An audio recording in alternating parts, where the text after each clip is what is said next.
the UK guys in Parliament, I will try and find some of the clips and I'll bring them back onto the Jumbotron. They were arguing to say, why are we sending all this money to South Africa when we need it? Therefore, the answer was, don't worry, that money that we are sending to South Africa, primary contractors will be the UK and the European companies. Then the question is, but South Africa has got this thing called BEE. So how does that allow us to be able to benefit? Then they said, no, already it has been agreed that South Africa would allow the primary contractors, which would be the European, to get these contracts without any of these issues. So the minutes and the decision that was taken by Minister of Finance last week to say, under Eskom, the old BE requirements of black ownership and all of that would be done away with.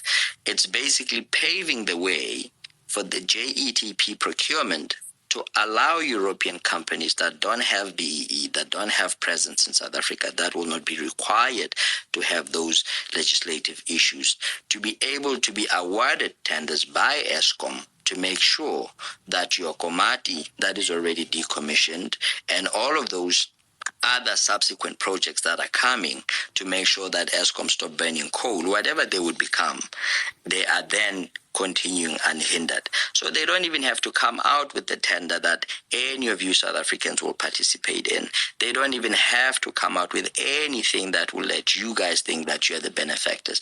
They could basically post it in the world anywhere and then say JETP itself as the funder is putting out this tender in the benefit of Eskom, and therefore it will go through. And that's what's going to happen. So we are arguing things that we will not even understand where they come from when we argue about why Godogwana change the rules. It's purely because by this session that is being sitting today on COP27, they need to announce that South Africa has removed the obstacles to make sure that the procurement of these things goes ahead without too much hindrance from the South African public.